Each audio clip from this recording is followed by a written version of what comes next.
What's going on, everybody? It's your boy C-Zar, and we are talking about Bitcoin today. It's the 19th of May today, and here we are at about $104.6 thousand. We've had a rather volatile past couple of days, haven't we, you guys? Bitcoin's been on the sauce again, just moving up and then moving down and then moving up and then moving down. And this really isn't that significant, right? We're talking about 1.6% on one 4-hour candle, 1.5% on the downside, 2.4% on the upside, and then a massive 2.69% on the downside. They're not massive moves, but we are at a rather critical point where breaking out of this consolidation phase like this yesterday, where we had that close, if we were to close here today, that invalidates that breakout and makes it look like a fake out. Now, looking at the 4-hour, we've already invalidated that. These are fake outs. Absolutely, they are. We're still in this consolidation range. We haven't broken out yet, but with today in mind, having half this candle being a wicking candle, even though we have faked out, I think that we're still in good shape to continue going higher. Sometimes whenever you fake out, a lot of people, and most of the time it is this way, but if you have a consolidation range and you break out, but then you're back in it, a fake out would assume that you go down, right? Something like this. But sometimes whenever you get a fake out, it's like it's a foreshadowing of what's to come. You know what I mean? And then boom, and then you rip through the roof. It's like the market participants are showing their hand before the turn. I don't know. Anyways, looking at this on the daily time frame, I wouldn't mind it if today closed red. I wouldn't mind if we closed here. Even a little bit higher is fine. I would actually prefer that today does not close green. And the reason why is we're already lower in the RSI now than we were 2 days ago whenever I was like, that's enough. We don't need to go lower. I'm fine if we get a red day, but we strongly assume that yesterday, Sunday, would close green.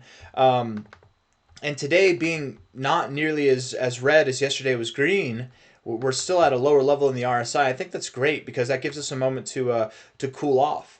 And I made a big ass out of myself yesterday saying this is not bearish divergence. And it's not. Technically, it's not until you have a red day. But we already acted like it was, so it doesn't matter. It made the move as if it was anyways.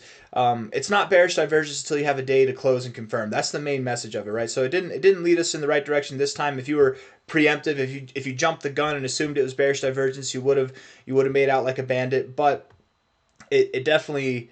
It's not confirmed bearish divergence. Even after today, after we close red today, when it is confirmed, we're already going to have had the move that takes us below where the divergence formed. It won't mean anything.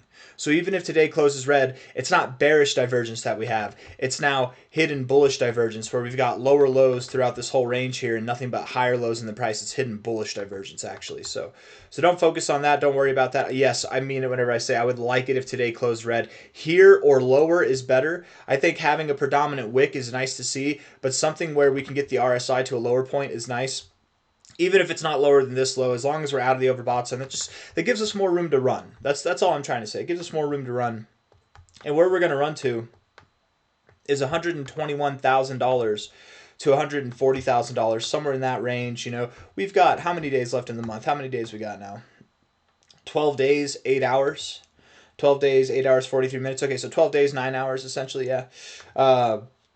In the month, we could definitely move up to 140,000, 130,000 by the end of this month, you guys. Absolutely, we can. We've seen Bitcoin go on these kind of runs before, and I'm kind of curious to see what happens next. You know what I mean? Like I'm curious to see how far up this move goes, because if we're looking at this here from a low to a high, well, that was not the low. Low to a high, that was a 15% move. Low to the high of the move, that was a 12% move. And then here from the low of the move to the high of the move, was about a 12% move as well, right? From here, if we're making our move, depending on how today closes, we might make our move tomorrow. But let's say we started from this kind of price right here. It's about a 16% move all the way up to 121K. It would be the largest move that we've seen of these three moves so far, at least from this price. Why not stop there? Well, why stop there? If it's going to be the largest move, why be 1% larger? Why not be exuberant? Why not see something that's a little bit more massive? We've been consolidating below this high now for months, since January, right? So for like 3 months, 4 months, consolidating there, and we're going to stop at the minimum target, the very first minimum target that we see. You guys, Bitcoin, this whole bull cycle has not stopped at its 1272s. And if it does not stop for long, actually. Sometimes it stops there, but just momentarily. Let me show you what I'm talking about. If we're looking at this, we're looking at, maybe it'll be more obvious on a 3-day time frame. You look at the whole bull cycle so far, right? We've been in a bull cycle since December of 2022, though it might not feel like it at times. We've been in a bull market. This is what a bull market looks like, okay? If we take a high here to a low here, you can see, did we stop at the 1272? Momentarily, but we continued up to the 1414, right? Momentarily, but we continued up to the 1414. From a high to a low here, did we stop at the 1272? No, we went above the 1618, ultimately going to the 1886 level. From a high here, this isn't gonna take much time at all, I promise. High to low here, did we stop at the 1272? We stopped just above it, but we kept pushing higher, right? Relatively immediately. Let's keep going. This consolidation phase, high to low, did we stop at the 1272? High to low, we did, and then we kept pushing higher, right? High to low here, did we stop at the 1272? This time we did not. We just blew right through it, went all the way up to the 1886 So every time, literally, throughout Bitcoin's whole entire history of a cycle, this bull cycle, we have not been held down by the 1272. We haven't. We're not going to stop there. Maybe momentarily, but we're going to keep going higher. And I really do believe that by the end of the month of May, we will be at least at about 130,000, if not at the most 140,000. I think that as fast as Bitcoin has moved up, it's been a little bit unexpected for most market participants. I know there's a lot of people on the sidelines right now waiting for a pullback, and you're not going to get it. If you're waiting for a pullback, I know I've been wrong plenty of times in crypto. I've been right plenty of times in crypto. I will be wrong again. I will be right again. That's not the point. I've been here before.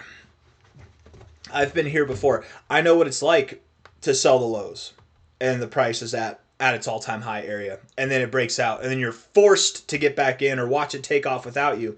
I know what it's like. I've been here before. I've been here before last cycle where I did sell the lows. I sold, let's see, where did I sell last cycle? I sold sometime over here. Not the lows, but the low of this move. I didn't buy back in, and then COVID happened. I could have bought, but I didn't.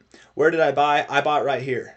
It was very, very similar circumstances to what we're doing now, right? You're slowly moving up, and look at this. You're moving up, moving sideways, not giving any of it back. Moving up, moving sideways, not giving any of it back. Moving up, moving sideways, not giving any of it back.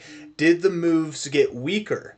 Whenever you started showing readings in the overbought zone, did you get weaker? Did you show exhaustion? Did you pull back? Did you give people an opportunity to load up before the big move? No.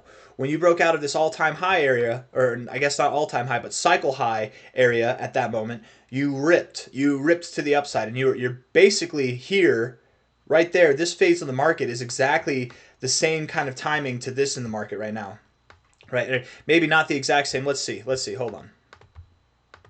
Maybe not necessarily the exact same. Let's see. May 2020, right? Because it was May 11th. So yeah, it's a little bit further out. Right? We started this phase in the market a half year later. We're like a whole year away from our last halving, right? That was in April. It's all the way over here. Right, 131 weeks versus 41 weeks or whatever that was, 49 weeks. But the point remains, and even though it's different as far as timing goes, it's very similar as far as what I expect the performance to be like. And it's even similar to a certain degree of what we're doing here, right? You moved up, that's not what I meant to do. You moved up, you moved sideways. You moved up, you moved sideways. You moved up, you moved sideways. You moved up, right? You moved up. You pulled back a little bit here. But like, did you really? I mean, you just pull back to find support at prior resistance. If we pull back a little bit here, like maybe we go to 97K, but I doubt it. I really do doubt it. We moved up, we moved sideways. We moved up, we moved sideways. We moved up, we moved sideways. And these are a lot shorter than what we saw before, but I really do believe that we're about to go in our finale phase and run up higher, guys. That's what I'm trying to get at. That's the main point here. We're overbought in the 3-day time frame. We're overbought in the daily time frame. Or I guess we're not overbought right now. We're about to get overbought on the weekly time frame. Remember, the goal for this week in the next 6 days and 8.5 hours or so is to close green, get into the overbought zone. If we close this week red, we're going to reject the overbought zone, and that would set us up for weeks, if not months, of turmoil. So don't do that. All those people who are looking for a pullback, you're going to get it if this week closes red. There are those rare scenarios where you get a rejection 1 week and then the next week you start ripping back up, but very rare. It doesn't happen too often. Oftentimes a rejection is a rejection, and it does not look good whenever you get a rejection. I don't care how good you are at handling rejection, you're not going to be able to handle this one, man. That would be pretty bad. Looking at this on a 1 hour time frame, 1 hour time frame here, finding support on the oversold zone, not finding resistance at the overbought zone. You're actually getting through. That's nice to see. Overall, more bullish. Bitcoin is clearly on the sauce because we're just going left and right and swerving all around this area here. Pumping up right now with volume. When we dump, we're still dumping with volume too, though. So I'm not going to say that there's more bulls than bears or anything like that. It's a battle. It's an all-out war. And there's a lot of bloodshed.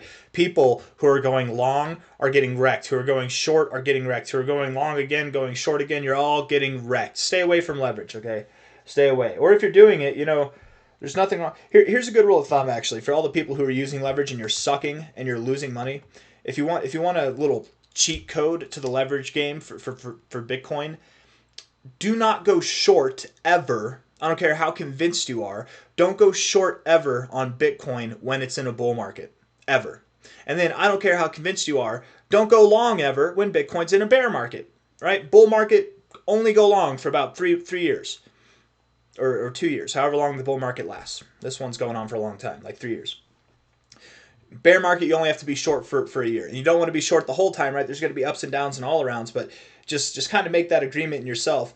And you'll find that your trading goes a lot better. You're at least not losing money, or at least not getting wrecked as hard whenever you're shorting in a bull market. Don't go short in a bull market. If you're investing in Bitcoin, if you're trading Bitcoin, do not short Bitcoin in a bull market. Lesson 1, okay? Rule number 1, really. And then rule number 2, especially for the people who are not doing well with leverage trading, don't do anything more than a 3x leverage. Just don't do it. Don't do it. Because then when you're wrong, guess what? Bitcoin's super volatile. It'll probably come back to you and give you an opportunity to mend those wrongings, right? And then if you pair that with not being short, then you can essentially be long and be fine no matter where you are. Because, I mean, the max drop that we've seen this cycle has been a 31% drop. So as long as you're just not going long at the absolute top and you can persevere and add to your long, I mean, it's kind of foolproof, actually, if you do some smaller longs. But I say foolproof. Leverage trading is not for the weak at heart. That's for damn sure. And I'm sure a lot of people are experiencing that right now. $104.4 thousand right now, 33 minutes left in this hour, 33 minutes left in this 4-hour candle. It's looking good. It's looking robust. We're finding support at the key areas. The RSI overall looks like it's in a good posturing. Neutral but bullish, definitely bullish. We rejected the overbought zone, and that's okay. We came all the way down below the 50, found support here. And we're looking like we really want to get some penetration on this next move. So 4-hour candle. We have two 4-hour candles left in this day. 8 hours, 33 minutes left. I guess 3 including this one. It might not be today, but sometime soon enough, guys, whether it's today or tomorrow or the next day, we're going to be in this overbought zone. I would assume that it's tomorrow. If not by the end of today, we'll be in the overbought zone, actually in it, not just playing with it, but actually getting in it. And when we actually get in it, that's when, whoops, I don't know what the hell just happened there. That's so weird. When we actually get in the overbought zone, that's when the move happens, right? When you actually get in the overbought zone, that's when the move happens. So we're geared up, we're ready, we're testing the waters, and I think while this was a little bit of a silly goof right there, and we were kind of messing around and getting really volatile, Bitcoin was swerving all over the place. This next attempt, I think, is going to be definitive, and likely will take us to new all-time highs. You can't expect to just make a straight run to new all-time highs, right? You got to mess around a little bit. You got to throw people off. Are we rejecting? Are we going long? Like short, long, let's take people's money. That's what the exchanges are doing, right? The ones that are in control of the market makers, they're taking people's money, and then once they get all your money, once they have that bag of cash, they'll just take us up. All the people who are on board will have riches and glory rain down upon them, and then all the people who are left on the sidelines will be left wanting more and FOMOing into this pump, causing it to move up more vivaciously than maybe it should. No, I think Bitcoin is going to move up vivaciously with or without the FOMO. But looking here, we've got 1, 2, 3, 4, 5, 6 weeks in a row that are green. Can we get a seventh one? Can this seventh one be the big one? Can we push not just to new all-time highs, but to prices that are around $120,000 to $140,000? I think we can. 6 days, 8.5 hours left in this week. Let's see how it goes. Hit that like button. Subscribe if you want to see more content like this. Thank you all for being here. I'll see you on the next one. Oh, and I heard, in case anybody's out there wondering about the Michael Saylor strategy, the misappropriation of funds for MSTR. That's BS, right? Like I wrote a comment on somebody who made a post about that, and I was like, that's like suing the Cookie Monster for not eating cookies and lying about eating cookies. Like, we all know the Cookie Monster's eating cookies. We all know Michael Saylor is not misappropriating funds. All of your funds, all of your grandma's funds, all of his grandma's funds, and his kids' funds, whatever money he can get his hands on, it's going into Bitcoin. So if anybody's worried about that, just understand, no, this is not that cataclysmic event where MicroStrategy goes under and then this ruins the markets. No, that's just a good FUD piece for anybody who's undecided to sell out of the markets before the real magic happens. Michael Saylor, again, I would equate it to making a statement. I'm suing the Cookie Monster for not eating cookies. Like, we all know that's a lie. The dude's eating cookies. He's eating a lot. He's got his hand deep in the cookie jar, okay? Hit the like button, subscribe. Michael Saylor is not going to bonus here, okay? Bye-bye.